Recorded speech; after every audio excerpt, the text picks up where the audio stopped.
What is up, guys? It's the Sound Alchemist here with Gersh1. And once again, we're back at it answering more questions from you guys in another episode of For the Greater.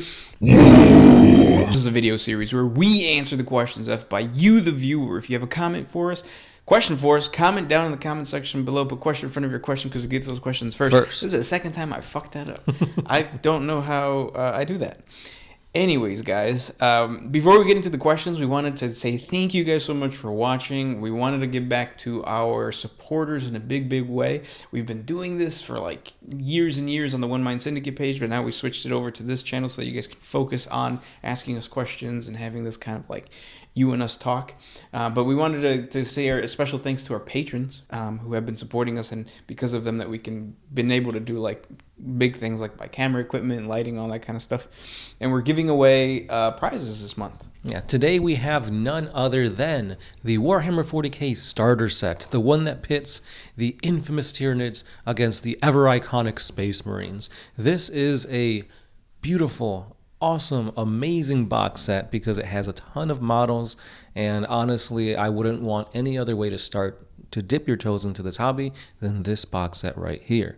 So how do you guys win this? Very easy. You guys can support us over on our Patreon page. A simple $1 gives you essentially a ticket into the raffle to win it, and for every $1 that you pledge, it's essentially another ticket. So if you guys wanted to, you could put in $100 and have that many tickets to be pulled out for your chances to win. So the more you put in, the higher the chances are.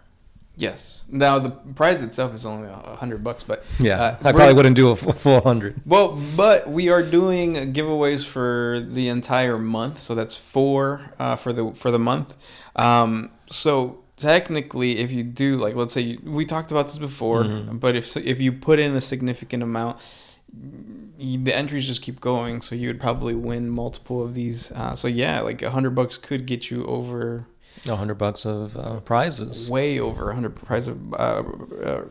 What is it? Way more than $100 worth of stuff. But I was gonna say, because we're still gonna give away other box sets and stuff like that. But anyways, let's get into the comments. Yeah. Oh, and thank you guys so much for supporting us. We will do more giveaways probably next month. We will see. This question comes from Rome Lazo. Who's stronger, the Orks or the Nids? The Orks or the Nids? That's a really good question because, funnily enough, these two factions, races, have been at each other's throats for a long time. The Octarius War / the Octavius War / Armageddon has been going on for, centuries now? Yeah. And it's the Tyranids going up against the Orks, and nobody is backing down. And I guess it depends on what sources you look at. If you look at that campaign, they look pretty matched. If you look at like the Battlefleet Gothic lore for the Tyranids, it seems like the Tyranids are encircling the Milky Way galaxy. How are the Orks going to defeat that? You know? But on an individual level, I've talked about this in previous theory videos. Do I think that the Tyranids can kill off the Orks? My answer is I think that they can consume so many Orks that they themselves become orky. Yeah, definitely. And that's the thing about the Tyranids. It's like they adapt, they evolve, and they kind of become stronger than what the previous generation is.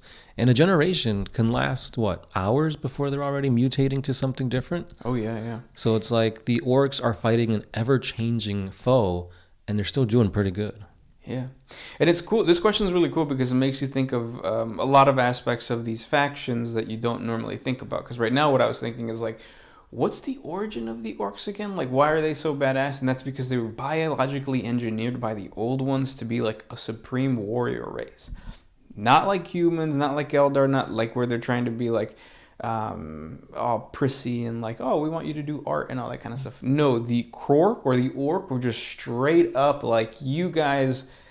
Think of humanity and the Emperor with the Thunder Warriors. So essentially, Orks are the Thunder Warriors of the what is it called, the War in Heaven, who just kept living.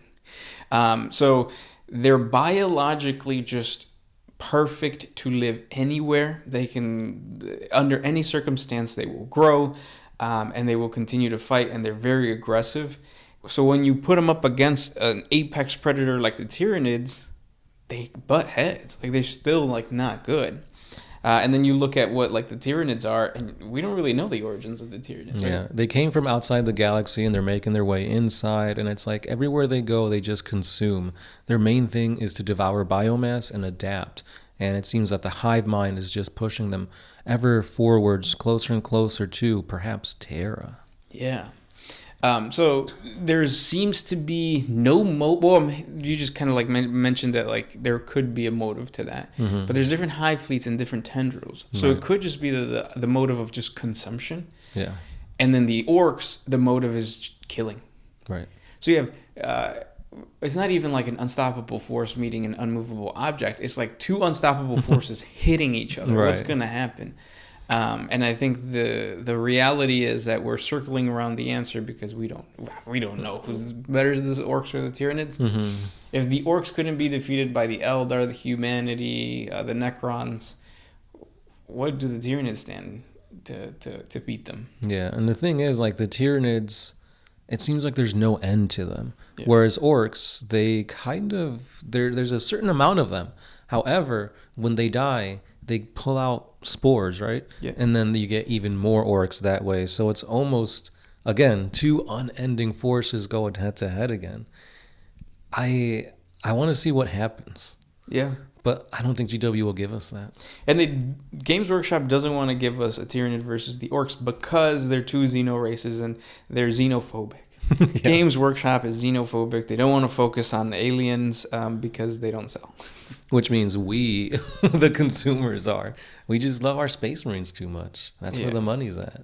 I don't know if it's we or if it's newcomers. Because, well, I mean, that's a lie because I'm over here starting a Space Marine army. Yeah, same. So, but we're starting a Space Marine army because we did it when we did when we were kids. And now as adults, we're kind of like, let's homebrew. Let's create our own stuff like true adults. Men in our 30s playing with little toys. Boy. All right. Next question is also Tyranid flavored. This one's by Archimisto. Is it possible to tame a Tyranid? Yeah. And I think the best example of that is the Orks. The Orks can tame Tyranids. I don't know what studio did it, but it was a Orc convergent army where they're like riding Tyranids. I believe it was like an Orc war boss. Had some chains around a Tervigon, or was it a Hive Tyrant? Hive Tyrant, yeah, and he was like riding it into battle. Yeah. So yeah, definitely they can be tamed somewhat. Yeah, because it depends on the biomorph or bioform. If you have a synapse creature like a Hive Tyrant or what are the big ones called? Hive Tyrants, Tervigons. Tervigons, yeah, the ones that spew out more gaunts, right? I don't think that is. Tervigons are the little guys. Tervivore? I don't know. The mama Tervigon. Yeah, if you have something like that, it's a lot harder because it's still connected to the hive mind, and it doesn't matter if the hive mind is in a different, so I was going to say galaxy, but different solar system. Because the same thing with the gene stealers. You can't really tame gene stealers because they have that connection and they have that motive. But if you're dealing with a termagant or a hormagant, yeah. Because when they're disconnected, they're just animals. Yeah, they're not synapse creatures, so they reserve to their, what is it called? Primal something? Primal instincts, yeah. And that was actually a rule. I don't know if it's a rule in 10th edition, but that was a rule before for the Tyranids. Whereas if you have no synaptic creatures to kind of guide your lower Tyranids, you basically have to just attack the closest thing, move towards the closest enemy. Yeah. So in that form, it might be possible to tame a Tyranid? It would be like us asking, like, is it possible to tame a lion, or a tiger? Right.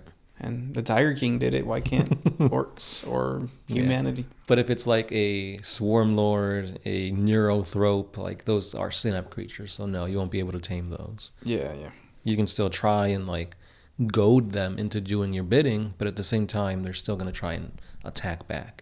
It's not like you can go up to a Swarm Lord and be like, sit, roll over. It's not going to do that. Even if you do mind control, because there's a story of a psyker, some form of psyker trying to peer into the mind of a gene stealer, and he just goes crazy. So, like, the hive mind itself is so in control of synapse creatures that even if a trained psyker goes into the mind of this, like, creature, tries to sever that connection, the synapse is so strong that it actually makes the psyker go crazy. Mm-hmm. Kind of like the whole Cthulhu thing, and it's like if you look at it, you go crazy because the human mind can't comprehend these ungodly things. Yeah. Tyranids are very, very like, what is it called? Sci-fi horror? Mm-hmm. Or cosmic horror. Cosmic, there you go. Yeah. Next question comes from Revolver 2750. How do you guys feel about Amotech, the Crimson Scythe? Who's that? Yeah, I doesn't ring any bells. At first, I would assume it's a Necron, and I feel like most Necron Lords don't really do much. It's like, yeah, they do a lot in like the novels and the lore, but like they don't really do much. I think the problem with Necron Lords is that they're so OP, but in a way that makes them like Lex Luthor, where like you see Lex Luthor get defeated by Superman, or like let's say not Lex Luthor and Superman, because Superman's supposed to be super powerful, but like a super intelligent villain, and then you see him get outsmarted by not so smart individuals like Space Marines or that kind of thing, and you kind of feel like, I don't know if that Why? makes sense. Yeah, especially, I don't know who it was, but Helbrecht. Helbrecht, the Space Marine of the Black Templar, like he goes toe-to-toe against a Necron Lord to the point where like the Lord is literally phasing through his attacks, takes off his arm, and I guess leaves him to, for dead. Yeah. But he doesn't kill him. He lets him live, and he's like, you're going to be entertaining. Like, the pinnacle of like what a Space Marine captain can be is just a mere plaything for these Lords. Yeah. And it's like, yeah, when you're up against a guy that can phase through things, mind control you with like scarabs, hell, even in some novels, these Necrons are playing with like planets. Like they can destroy planets and like literally move space-time. How, like this is like next level stuff. How do you even compete with that? I feel like it's similar to the feelings I used to get when I used to play Battlefront and the Jedi would die. I'd be like, why? It doesn't make sense for a Jedi to die. Mm-hmm. Especially by a stormtrooper. Yeah, like Order 66, when you just see the Jedi just getting mowed down, it's like, how? I thought these guys were supposed to be like super OP, like... Well, it's different though. They were ambushed. They were exactly. They were shot in the back.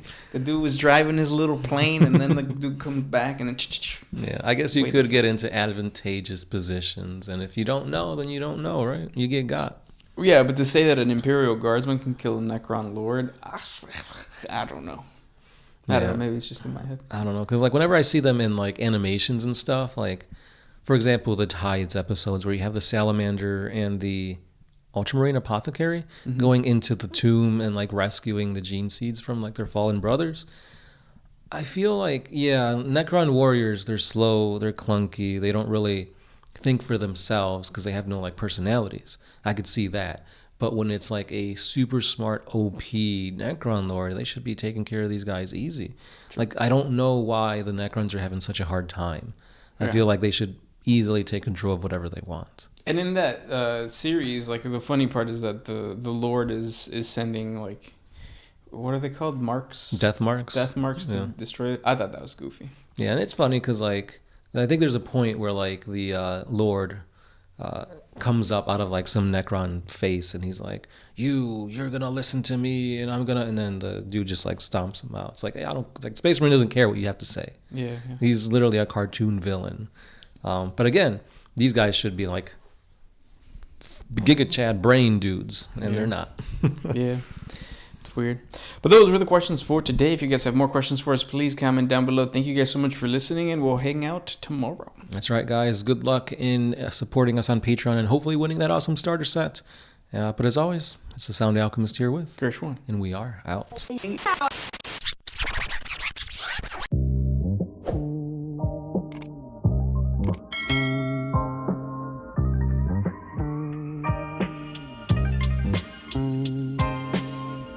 Always used to put my freedom first in any situation.